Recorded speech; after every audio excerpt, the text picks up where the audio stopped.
Class 11 का सम्पूर्ण नोट्सहरूका लागि मेरो वेबसाइटमा भिजिट गर्नुहोस्। गुगलमा सर्च गर्नुहोस् एनएबी इङ्ग्लिस सपोर्ट र सम्पूर्ण च्याप्टरहरूको नोट कपी बनाउनुहोस्। Let's start. Julio Cortazar's Simulacra in Nepali, Major English, Class 11, New Course. About author. Background of the author. लेखकको पृष्ठभूमि. नाम हुलियो कोर्टासर. जन्म मिति उहाँको जन्म सन् 1914 26 अगस्तका दिनमा भएको थियो। राष्ट्रियता अर्जेन्टाइन र फ्रान्सेली। जन्मस्थान उहाँको जन्म बेल्जियमको एक्जेल्स भन्ने ठाउँमा भएको थियो। मृत्यु उहाँको मृत्यु 69 वर्षको उमेरमा सन् 1984 12 फेब्रुअरीका दिन फ्रान्सको प्यारिसमा भएको थियो। पेशा लेखक र अनुवादक। उहाँका ख्याति प्राप्त कार्यहरू हॉपस्कॉच र blow up and other stories हुन्। Presenting detailed summary for you to understand. Summary in both English and Nepali languages. This short story, Simulacra, is a metafiction which has been written by an Argentine writer, Julio Cortazar. यो संक्षिप्त कथा सिमुलैक्रा एक metafiction हो जो एकजना अर्जेन्टाइन लेखक हुलियो कोर्टासर द्वारा लेखिएको हो। Question: What is metafiction? How does it differ from fiction? Metafiction के हो? यो फिक्शन भन्दा कसरी फरक हुन्छ?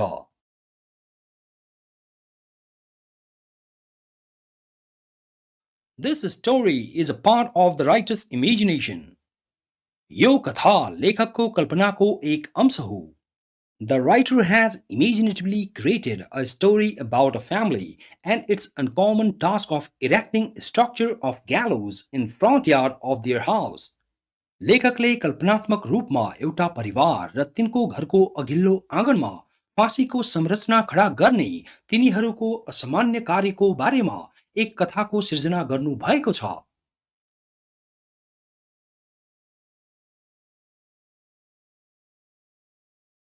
Question: What is the story about? कथा केका बारेमा हो? The writer wants to draw his reader's attention towards a truth that our society and its people never accept uncommon and unfamiliar things easily. लेखक आफ्ना पाठकहरूको ध्यान एक सत्यतातिर आकर्षित गर्न चाहनुहुन्छ कि हाम्रो समाज र यसका मानिसहरू कहिले पनि असामान्य र अपरिचित कुराहरूलाई सजिलै स्वीकार गर्दैनन्। This short story has presented a bitter truth that our society always rejects new ideas as well as uncommon things. यस संक्षिप्त कथाले हाम्रो समाज नयाँ विचारहरू साथै असामान्य कुराहरूलाई सदैव अस्वीकार गर्दछ भन्ने एक तीतो सत्य प्रस्तुत गरेको छ।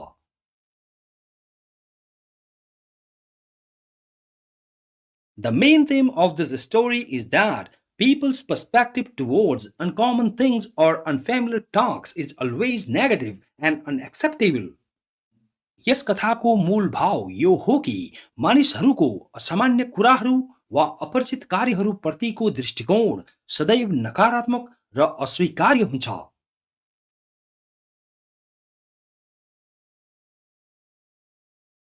This story has been narrated through an unnamed narrator. यो कथा एकजना नामविहीन वक्ताद्वारा वाचन गरिएको हो। Here in this story, the narrator describes his extended family and members, their unique habits and uncommon tasks, and reactions of their neighbors. यहाँ यस कथामा वक्ता आफ्नो बृहत परिवार र सदस्यहरू, तिनीहरूका अनौठा बानीहरू र असाधारण कार्य र तिनीहरूका छिमेकीहरूको प्रतिक्रियाहरूको वर्णन गर्दछ।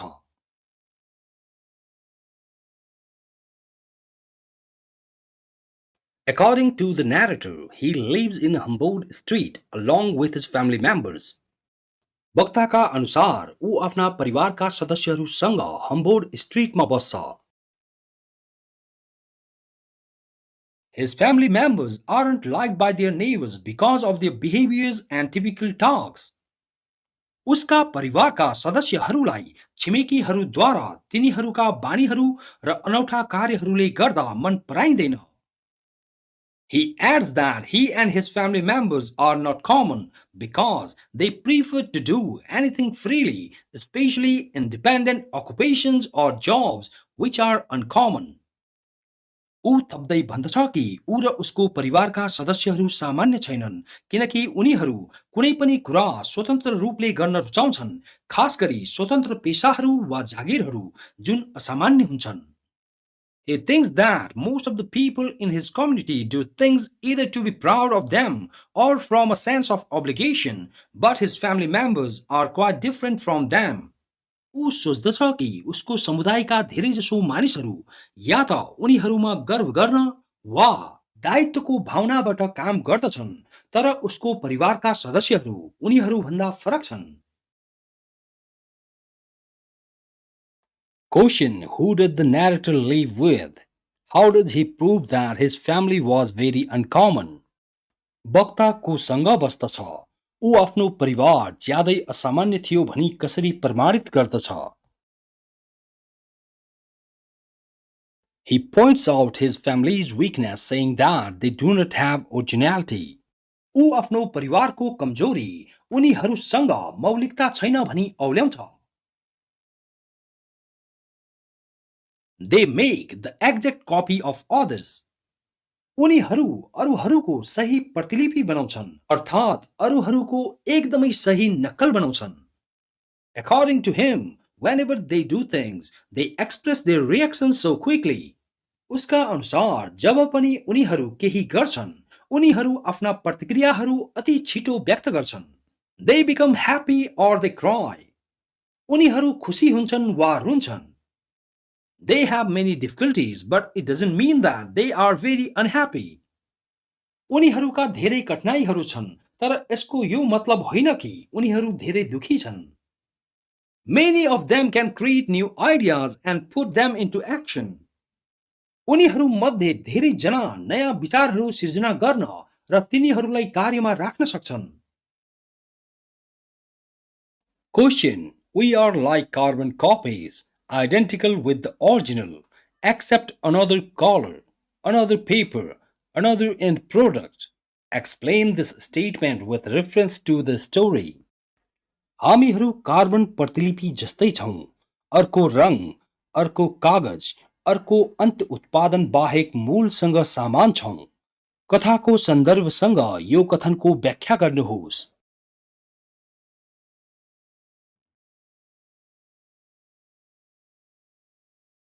He gives the example of his family's task of constructing an uncommon gallows in their front yard that has created curiosity, annoyance, and expectation among their neighbors.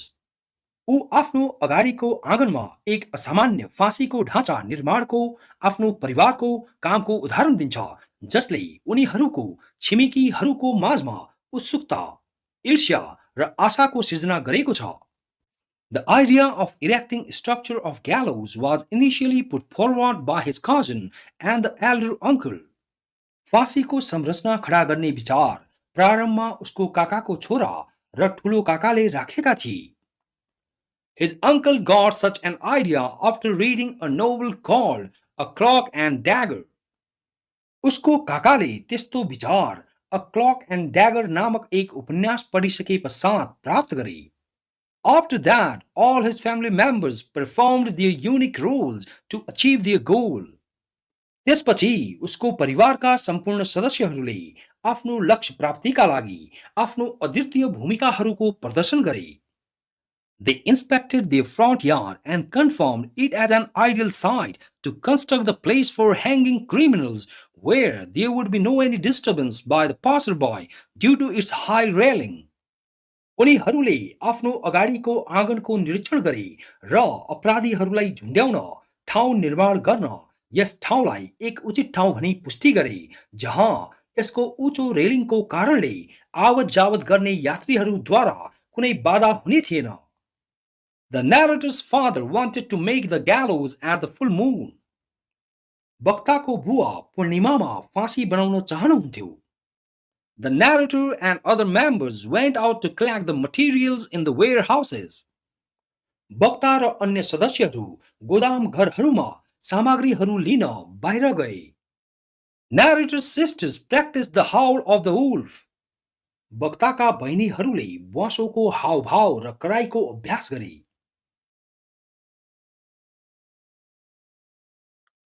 His youngest aunt took care of gallows tree to attract wolves.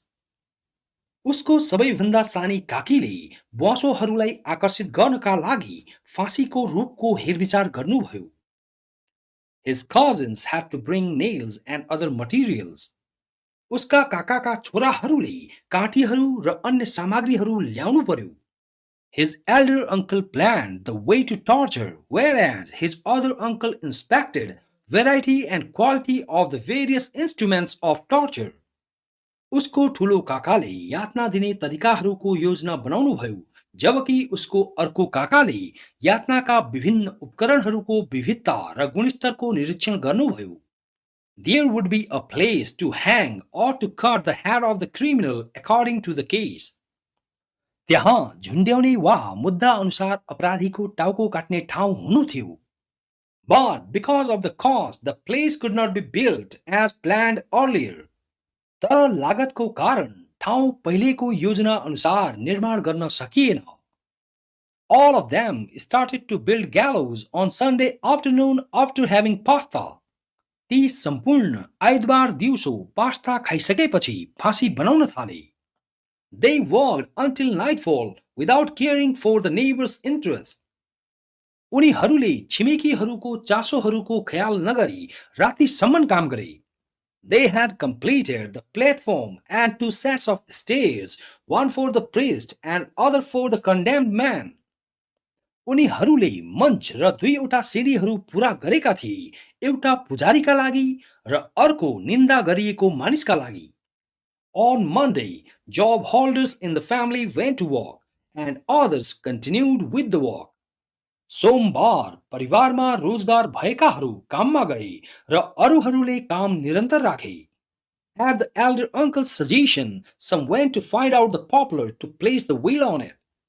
जेठा अङ्कलको सुझावमा केही सदस्यहरू पाङ्ग्रा लगाउन भनी चिनारको लामो काठ खोज्न गए। Others were making the wheel. अरूहरू पाङ्ग्रा बनाइरहेका थिए। Everyone was busy. प्रत्येक जना व्यस्त थिए। The crowd of neighbors were outside close to the railings. बाहिर छिमेकीहरूको भीड रेलिङहरूको नजिक थियो। The narrator's younger uncle was fixing the hook to fasten the noose. वक्ताका कान्छा काका फन्दालाई कस्नका लागि हुकलाई मिलाइरहनु भएको थियो। People outside had already known now what the narrator's family had been doing. अब बाहिरका मानिसहरूले वक्ताको परिवार के गरि नै रहेको थियो भन्ने कुरा पहिले नै थाहा पाइसकेका थिए। For them, it was quite uncommon and unexpected task.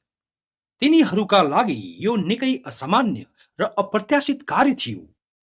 They started protesting and threatening family members. तिनीहरूले विरोध गर्न र परिवारका सदस्यहरूलाई धम्क्याउन सुरु गरे। Question: What is the family building in their front yard? Why do the neighbors protest against it? परिवार अघिल्लो आँगनमा के निर्माण गरिरहेको छ? किन छिमेकीहरू यसको विरुद्धमा विरोध गर्छन्? They tried to pull out the poplar trunk while the family was pulling in. तिनीहरूले चिनारको लामो काठ बाहिरतिर तान्ने प्रयास गरे जब परिवार त्यसलाई भित्रतिर तानिरहेको थियो। But the family won the tug of war and the wheel was set on the trunk as planned by the narrator's great uncle. तर परिवारले यो तानातानको युद्धमा विजय प्राप्त गर्यो र वक्ताको ठुलो काकाका योजना अनुसार पाङ्ग्रा काठमा सेट गरियो। At the complaint of the neighbors, the police had arrived, but they were convinced that it had nothing to do with law abiding citizens. छिमेकीहरूको उजुरीमा त्यहाँ पुलिस आएको थियो, तर उनीहरू विश्वस्त थिए कि यसको कानुन पालन गर्ने नागरिकहरूसँग कुनै सम्बन्ध छैन. In the gaslight, the family started to eat supper. Gaslightमा परिवार रातिको खाना खान थाल्यो. 100 neighbors were looking at them. सयौं छिमेकीहरू उनीहरूलाई हेरिरहेका थिए. The pork and wine were very tasty. Pork अर्थात भुंगुरको मासु र वाइन ज्यादै स्वादिष्ट थिए. The ropes hanging the gallows moved here and there. फाँसीमा झुन्डिएको डोरी यताउता हल्लियो. The neighbors began to go back home. छिमेकीहरू घर फर्किन थाले. Nearly 20 or 30 were waiting there for something to happen. लगभग 20 वा 30 जना छिमेकीहरू त्यहाँ केही हुन्छ कि भनी पर्खिरहेका थिए. The family had coffee and put out the gaslight to see the moonlight. परिवारले कफी पियो र चन्द्रमालाई हेर्नका लागि ग्यासलाइटलाई निभाइदियो. Some howled and others jumped on the platform. त्यहाँ प्लेटफर्ममा कोही ब्वाँसोको आवाजमा कराए र कोही उफ्रिए. The moonlight on the news shone like silver. फन्दामा चन्द्रमाको प्रकाश चाँदी झैं चम्कियो. All this made the family happy, but the neighbors were sad as they could not see what they had expected to see. यसले परिवारलाई खुशी बनायो, तर छिमेकीहरू दुखी थिए किनकि तिनीहरूले त्यो देख्न सकेनन् जुन तिनीहरूले देख्ने आशा गरेका थिए. They lit cigarettes and went home. तिनीहरूले चुरोटहरू जलाए र घरतिर गए. परिवार रात्रि बस र रातको समयमा ड्युटीमा रहेको पुलिसलाई सुन्न सक्थे. Finally, all the members went to bed and started dreaming of festivals and silk suits.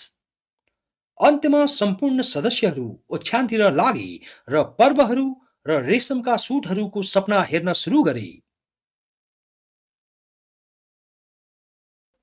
Question: Describe the story Simulacra as a form of metafiction. कथा सिमुल्याक्रालाई मेटाफिक्सनको एक रूप झैं वर्णन गर्नुहोस्.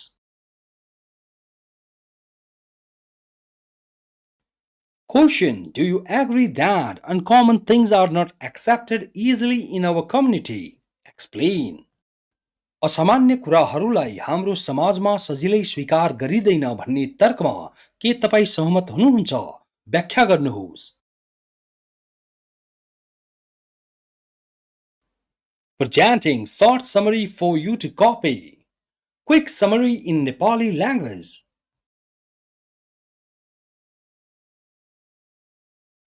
यो संक्षिप्त कथा सिमुल्याक्रा एकजना नामविहीन वक्ताको परिवारका बारेमा हो. यो परिवार कपी गर्नमा वा अन्य वस्तुहरूको सही नक्कल गर्नमा ज्यादै सिपालु छ. यस कथाले यस परिवारको असामान्य कार्य र छिमेकीहरूको त्यस कार्यप्रतिको प्रतिक्रिया प्रस्तुत गरेको छ. यस कथाले हाम्रो समाज असामान्य कुराहरू र कार्यहरूलाई सजिलै स्वीकार गर्दैन भन्ने मूल भाव प्रस्तुत गरेको छ. वक्ताको परिवारका सदस्यहरू एकदमै असामान्य कुरा अर्थात् अपराधीलाई फाँसी दिने ढाँचा आफ्नो घरको आँगनमा निर्माण गर्ने योजना बनाउँछन् र यस कार्यलाई पूरा गर्न जुट्छन्. यो अद्वितीय कार्य वक्ताका परिवारका सदस्यहरूका लागि रचनात्मक तथा खुशीमय हुन्छ, तर तिनीहरूका छिमेकीहरूका लागि अस्वीकार्य बन्न पुग्दछ. यस संक्षिप्त कथाको वक्ता प्रारम्भमा आफ्ना परिवारका सदस्यहरूको वर्णन गर्दछ. उसका अनुसार उसको परिवारका सदस्यहरू अरूहरूको तुलनामा असामान्य छन् किनकि उनीहरू स्वतन्त्र रूपले काम गर्छन्. उसको परिवारका सम्पूर्ण सदस्यहरू ज्यादै रचनात्मक छन् र वस्तुहरू वा चीजहरूको सही नक्कल बनाउने अद्वितीय कार्यमा विश्वास गर्छन्. यहाँ वक्ता उनीहरूमा मौलिकता छैन भनी स्वीकार गर्दछ. उनीहरू आफ्नो जीवनमा अरूहरूबाट कुराहरूको सही नक्कल गरी लागू गर्छन्. यस कथाले नयाँ विचारहरू र असामान्य कुराहरू प्रतिको मानिसहरूको दृष्टिकोण प्रस्तुत गरेको छ. धेरै मानिसहरू हाम्रो समाजमा असामान्य कुराहरू अस्वीकार गर्छन्.